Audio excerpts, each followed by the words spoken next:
आज पढ़ा रहे हैं अध्याय पहला का हेडिंग है भारत में राष्ट्रवाद के विकास के प्रमुख स्तंभ, है ना। Main pillars of growth of nationalism in India, यानी हेडिंग है भारत में राष्ट्रवाद के विकास के प्रमुख स्तंभ। एग्जाम में आएगा, ध्यान दीजिएगा। भारत में राष्ट्रवाद के विकास के प्रमुख स्तंभ कौन कौन हैं, है ना। एग्जाम में आएगा, चाहे किसे कहते हैं, क्या समझते हैं, आंसर एक होगा। आपको लिखना है कि भारत में राष्ट्रवाद के विकास के प्रमुख स्तंभ में भारतीय राष्ट्रीय कांग्रेस की स्थापना तथा राष्ट्रीय आंदोलन आंदोलन को प्रमुख रूप से सम्मिलित किया जा सकता है। भारतीय राष्ट्रीय कांग्रेस की स्थापना के पूर्व भी अनेक छोटी बड़ी घटनाओं ने राष्ट्रीयता के उन्माद को झकझोर दिया था। इन घटनाओं में सन 1857 का विद्रोह एक सर्वप्रथम घटना थी। यह विद्रोह राष्ट्रीयता का प्रतीक बन गया था। राष्ट्रीय नेताओं में यह विश्वास जागृत हुआ कि सुनिश्चित तरीके से यदि ब्रिटिश साम्राज्यवाद के विरुद्ध योजना बनाई जाए तो सफलता के नज़दीक पहुंचा जा सकता है। इसी योजना के अंतर्गत 1960 के प्रारंभिक दशक में स्वदेशी आंदोलन चलाया गया और सन 1874 में सिविल सेवा आंदोलन तथा 1878 में इंडियन एसोसिएशन की स्थापना की गई और इसके पश्चात सन 1883 में भारतीय राष्ट्रीय कांग्रेस का आयोजन किया गया, जिसमें देश के सभी राष्ट्रीय नेताओं ने भागीदारी ली। इस प्रकार से सन 1857 का विद्रोह एक अद्भुत विद्रोह था। हाँ, राष्ट्रवाद के प्रारंभिक युग के नाम से भी जाना जाता है इसको। और इसी में देखिएगा, भारतीय राष्ट्रीय कांग्रेस की स्थापना कब हुई थी, एग्जाम में आएगा, लिखिएगा। भारत में राष्ट्रीय चेतना का विकास ब्रिटिश साम्राज्यवाद की दमनकारी नीतियों के कारण तीव्र गति से हो रहा था। यही कारण है कि कांग्रेस की स्थापना से पूर्व ही इस संगठन की निर्माण प्रक्रिया आरंभ हो चुकी थी।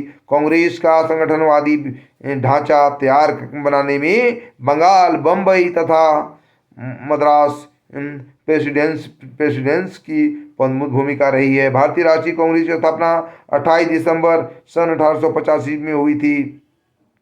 यानी एग्जाम में आएगा, भारतीय राष्ट्रीय कांग्रेस की स्थापना कब हुई थी, लिखिएगा एग्जाम में। भारतीय राष्ट्रीय कांग्रेस की स्थापना 28 दिसंबर सन 1885 ईस्वी को हुई थी।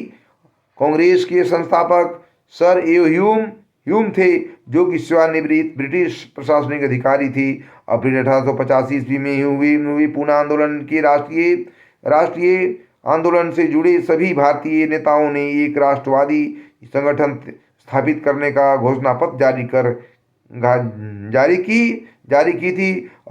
और व्योमेश चंद्र जी बनर्जी नेतृत्व में भारतीय राष्ट्रीय कांग्रेस की स्थापना की नींव रखी गई थी। अखिल भारतीय राष्ट्रीय कांग्रेस का प्रथम अधिवेशन मुंबई में हुआ। इस अधिवेशन के प्रमुख उद्देश्य निम्नलिखित हैं। पहला क्या है, पढ़िए, देखिए। देश हित में कार्य करने वाले लोगों को संगठित करना चाहिए। दूसरा है शिक्षित वर्ग द्वारा महत्वपूर्ण राष्ट्रीय विषयों पर विचार विमर्श करना। तीसरा पॉइंट है जाति, वर्ग, धर्म, भाषा तथा क्षेत्र संबंधी दूषित विचारों को समाप्त कर राष्ट्रीय एकता की भावना को विकसित करना चाहिए। चौथा है ऐसी योजनाओं के निर्माण करना जिसकी सहायता से विभिन्न राजनीतिक देश हित से जुड़े कार्य कर सके। अब प्रश्न उठता है कि क्षेत्र के कौन से कारण थे जिनके परिणाम स्वरूप भारतीय राष्ट्रीय कांग्रेस का स्थापना जन्म हुआ। तो कांग्रेस की स्थापना का मूल विचार कहाँ और कैसे उत्पन्न हुआ, यह एक विवादास्पद विषय है। एक अन्य प्रश्न यह भी होता है कि कौन सी परिस्थितियां थी जिनके कारण भारतीय राष्ट्रीय कांग्रेस की स्थापना में ब्रिटिश शासकों ने बढ़ चढ़कर हिस्सा लिया, और इसी के कारणों का उल्लेख हम कर रहे हैं, जो इस प्रकार हैं। पहला क्या है,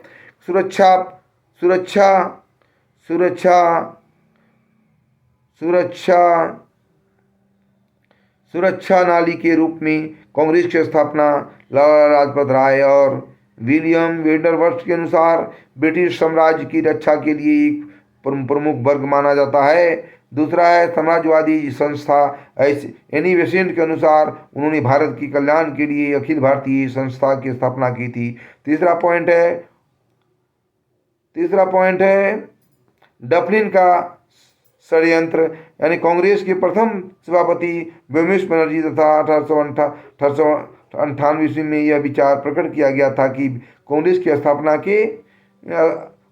के पीछे वायसराय लॉर्ड डफरिन का षड्यंत्रकारी विचार था। उसने ह्यूम से कहा था कि सामाजिक संस्था के पीछे जो ह्यूम का भूल विचार था उसको भी बंद कर दिया जाए। चौथा पॉइंट रूस का भय भी एक महत्वपूर्ण कारण था।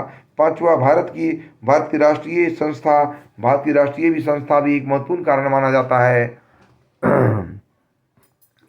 महत्वपूर्ण कारण माना जाता है। आगे देखिए आप आगे देखिए कि इसमें अगला पॉइंट छठा है भारतीय जनता का ब्रिटिश शासन के विरुद्ध बढ़ता एक जन आक्रोश भी एक कारण माना जाता है। अगला पॉइंट है भारतीय जनता का ब्रिटिश शासन के विरुद्ध बढ़ता एक जन आक्रोश। समझ रहे हैं, जन आक्रोश, गुस्सा बढ़ता जा रहा था। इस प्रकार से उपयुक्त कारणों के विवेचन से स्पष्ट होता है कि भारतीय राष्ट्रीय कांग्रेस की स्थापना ब्रिटिश शासकों की चेतना का ही एक अंग था। अच्छा देखिए, इसी में राष्ट्रीय आंदोलन से में भारतीय राष्ट्रीय कांग्रेस का योगदान काफ़ी रहा है। यानी इस प्रकार से भारत में राष्ट्रवाद के विकास और राष्ट्रीय आंदोलन को गति प्रदान करने में कांग्रेस के योगदान को कभी नहीं भूला जा सकता है, क्योंकि भुलाया नहीं जा सकता है। ये अवस्थाएं हैं: प्रथम अवस्था सन 1885 से 1905 तक, द्वितीय अवस्था सन 1905 से 1920 तक, तृतीय अवस्था 1920 से 1947 तक, और प्रथम अवस्था का उल्लेख देखिए 1885 से 1905 तक का हमें इसका उल्लेख मिलता है। इस दौरान कांग्रेस में समितशाली मध्यम वर्गीय बुद्धिजीवियों का वर्चस्व था, उसको खत्म कर दिया गया। और अगला फर्स्ट पॉइंट है इंडियन काउंसिल को समाप्त कर दिया गया। और दूसरा है सभी प्रतिवेदनों में कांग्रेस की मांग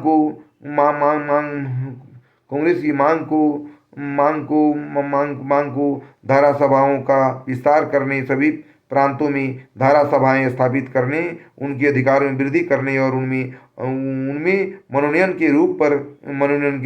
करने के स्थान पर निर्वाचन प्रणाली लागू करने की सिफारिश की गई थी, क्योंकि आगे बढ़ने के लिए हर देश चाहता है कि हम देश आगे बढ़े। अगला पॉइंट है न्यायपालिका को कार्यपालिका से पृथक कर दिया जाए और जूरी प्रथा लागू की जाए। अगला पॉइंट है प्रशासन द्वारा सेना का व्यय में खर्च हो रहा है, उसमें भी कमी की जाए। अगला पॉइंट है कांग्रेस द्वारा सदैव नमक का भी विरोध किया गया था। कृषकों की दशा सुधारने के लिए सरकार ने काफ़ी प्रयास किया था। उद्योग के विकास के लिए भी स्वतंत्र व्यापार की व्यवस्था की गई थी। सामाजिक सुधारों के लिए भी दमनकारी नीति अपनाई गई थी। सरकार ने हर संभव प्रयास किया कि हमारा देश आगे बढ़े, सुदृढ़ हो और हम डेवलपमेंट की बात करें। ब्रिटिश उपनिवेशों, दक्षिण अफ्रीका, मॉरिशस में भारतीय कुलियों के प्रति किए गए दुर्व्यवहार रोकने को भी मांग की गई। इस प्रकार स्पष्ट है कि हम भारत में कांग्रेसी नेताओं द्वारा ब्रिटिश शासनकाल में प्रति अधिक वफादारी और सहानुभूति रखने के कारण इन काल को उदारवादी राष्ट्रीयता का काल